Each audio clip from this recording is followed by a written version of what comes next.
Bonjour les filles, donc je vous ai parlé un peu de mes prédictions, mes attentes face à ma compétition à Las Vegas dans une semaine. Puis je vais vous expliquer un peu le processus derrière ça. Comme je vous ai dit en partant la vidéo, c'est Maxime qui m'a dit de faire ça. C'est très important de le faire. Puis des fois, moi, je le fais pas par moi-même, malgré que je le fais un petit peu sans m'en rendre compte, c'est sûr. Mais l'important, c'est que ça nous donne un petit peu une drive, une petite motivation, je pourrais vous dire, de plus, de se dire, OK, je m'attends à ça dans quelques mois, quelques semaines. Bien, ça te donne, OK, un but, dans le fond, pourquoi on fait ça? Pourquoi tous les jours, on se donne comme objectif de faire un minimum de 30, une demi-heure, 45 minutes, une heure d'activité physique? Pourquoi, OK, ben je réduis mes calories de ce repas-là? Tu sais, des fois, ça vous donne un peu un pourquoi dans tout ce que vous faites dans la vie de tous les jours, puis de vous rappeler un peu que ça va vous donner un tel objectif. Puis, c'est sûr que de créer des attentes, des fois, on peut être déçu, comme qu'on peut être super contente.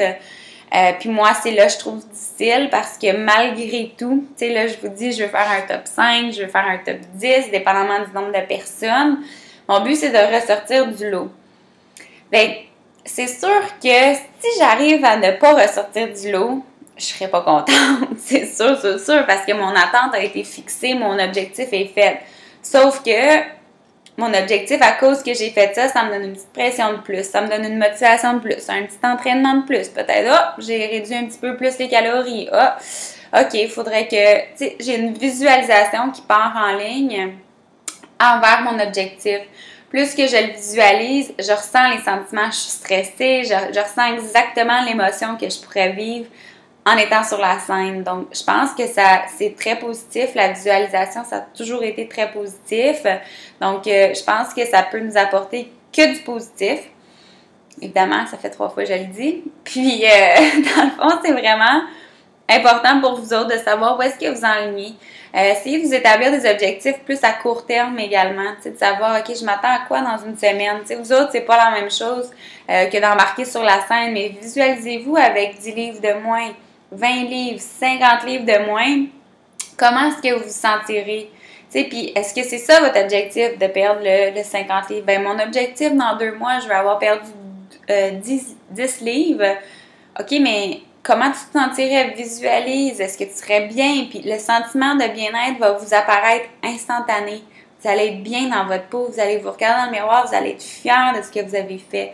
Donc, je pense que c'est important. Il ne faut pas trop se mettre de pression non plus. Il faut que ça soit très réaliste. Là, vous voyez, moi, avec la compétition, c'est que je m'en vais dans un endroit inconnu.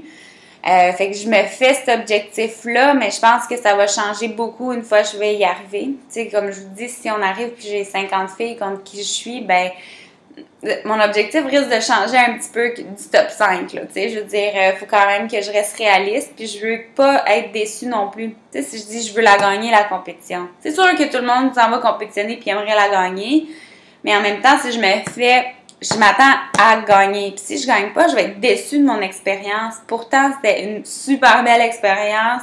Je veux pas retirer que du négatif de ça. Donc, je pense que c'est très important.